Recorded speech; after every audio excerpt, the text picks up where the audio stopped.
Top quality और consistent performance के लिए सिर्फ सिल्वर पंप नाम याद रखना। સ્થિતિ છે મેયર દક્ષેશ માવાણીએ પૂરગ્રસ્ત વિસ્તારની સમીક્ષા કરી હતી। ખાડીપુરની સ્થિતિનો મેયરે તાગ મેળવ્યો। સુરતના મેયરનો સૌથી મોટો દાવો મહિના પહેલા ખાડીપુર બાબતે કરી હતી રજૂઆત તેવું મેયર કહી રહ્યા છે। ઝીંગા તળાવ દૂર કરવા કલેક્ટરને કરી હતી રજૂઆત બાદ પણ કેમ ન લેવાયા પગલાં તે પણ સવાલ થઈ રહ્યો છે। ખાડીપુર બાબતે તંત્ર એકબીજાને ખો આપતું હોય તેવી સ્થિતિ છે।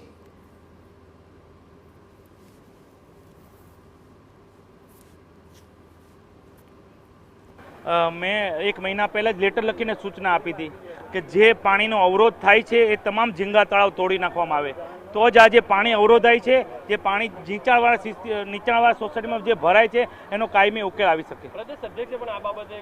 પાટીલ સાહેબના નેતૃત્વમાં જ કલેક્ટર અને કમિશનરની 15 દિવસ પહેલાં મિટિંગ થઈ હતી અને જ્યારે અમને વરસાદ નહોતો તે પહેલાં જ અમે આગુ કલેક્ટરશ્રીને જાણ કરી હતી। પાટીલ સાહેબના નેતૃત્વમાં જ આ મિટિંગ થઈ હતી અને તમામ ઝીંગા તળાવ તોડી નાખવા આદેશ પણ આપ્યો હતો। આપશ્રીને હું કહું મેં 4 મહિના પહેલાં પણ સંકલનમાં કલેક્ટરશ્રીને સૂચના આપી હતી કે ઝીંગા તળાવ તમામ તોડી નાખવામાં આવે કારણ કે સુરત મહાનગરપાલિકા ડ્રેજિંગની કામગીરી નંબર 1 કરે છે અને જ્યાં પાણી અવરોધાય છે એટલે મહાનગરપાલિકાનું નામ આવતું હોય છે। દક્ષેશ માવાણીનું કહેવું છે કે તે આ અંગે હવે સરકારને રજૂઆત કરશે અને સમસ્યાનો કાયમી ઉકેલ આવે તેવા પ્રયાસો હાથ ધરવામાં આવશે। પરંતુ હાલ સુરતમાં જે જળબંબાકારની સ્થિતિ છે તે અંગે મેયરે કરેલા દાવાઓ ખૂબ જ ચોંકાવનારા છે। આ દાવાઓ એ સવાલ ઉઠાવી રહ્યા છે કે આખરે લોકોની સમસ્યાના નિરાકરણમાં અધિકારીઓને રસ છે પણ કે નહીં।